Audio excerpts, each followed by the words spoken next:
આજે આપણે જુવારની ધાણીના પકોડા બનાવવાના છીએ।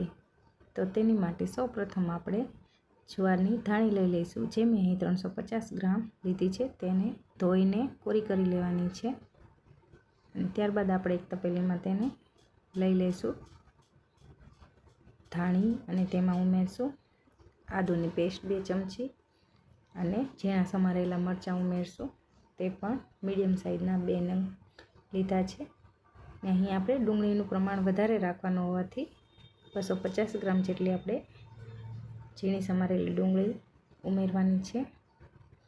ત્યારબાદ તેમાં 1 વાટકી ચણાનો લોટ ઉમેરી લઈશું અને હવે આપણે તેમાં મસાલો કરવાનો છે, જેમાં આપણે સ્વાદ અનુસાર મીઠું ઉમેરશું અને અડધી ચમચી હળદર, 1 ચમચી લાલ મરચું પાવડર, 1 ચમચી ધાણા જીરું પાવડર ઉમેરીને તેને મિક્સ કરશું। અહીં આપણે આમાં પાણીનો ઉપયોગ ખૂબ જ ઓછો કરવાનો હોવાથી થોડું અમથું ઉમેરશું, જરૂર જણાય તો પછી આપણે વધારે ઉમેરશું। 1 ચમચી કાશ્મીરી લાલ મરચું, હવે આપણે તેમાં 1 ચમચી લીંબુનો રસ ઉમેરી લઈશું અને થોડાક ચપટી જેટલા સોડા ઉમેરશું। ત્યારબાદ બધું સરસ રીતે મિક્સ કરીને આવું થોડુંક થીક બેટર રાખવાનું છે, તમે જોઈ શકો છો। અને આને 15 થી 20 મિનિટ માટે આપણે રેસ્ટ આપશું અને અડધી ચમચી મરી પાવડર પણ ઉમેરી લીધો છે। તેલ સરખું ગરમ થઈ જાય એટલે આપણે તેમાંથી 1 ચમચી તેલ ઉમેરીને તેને ગરમ તેલમાં પકોડાને તળી લઈશું।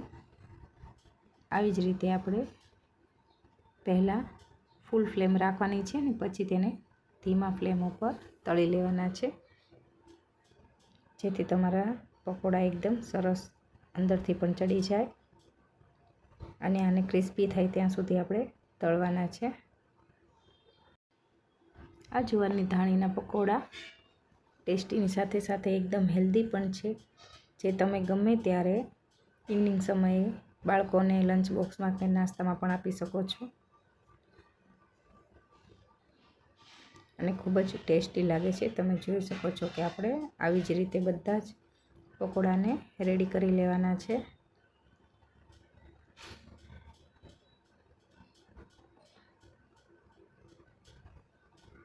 તમને જો મારી આ રેસીપી પસંદ આવી હોય તો મારી ચેનલને લાઇક, શેર અને સબસ્ક્રાઈબ જરૂરથી કરજો।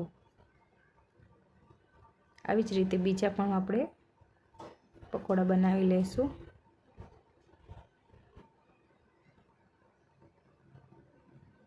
અહીં આપણે પ્રોટીન મસાલાનો ઉપયોગ કર્યો છે અને તેમાંથી નાના મોટા સૌને પસંદ આવે તેવી આપણી એક ડીશ રેડી થશે।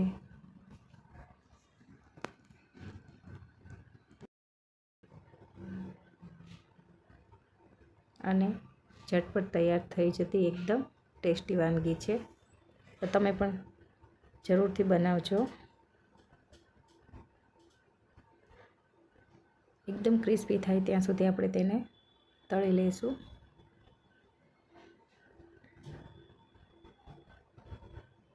તો આવી જ રીતે આપણે બધા જ પકોડા રેડી કરી લેવાના છે।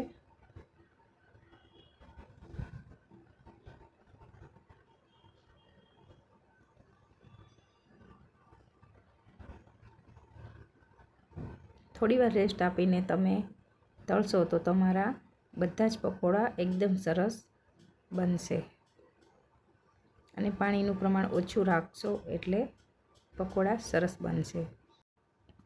આવી જ રીતે આપણે બધા પકોડા રેડી કરી લઈશું અને તેને ટમેટો કેચઅપ અને દહીં સાથે સર્વ કરશું। તો રેડી છે આપણા જુવારની ધાણીના ટેસ્ટી અને હેલ્ધી એવા પકોડા।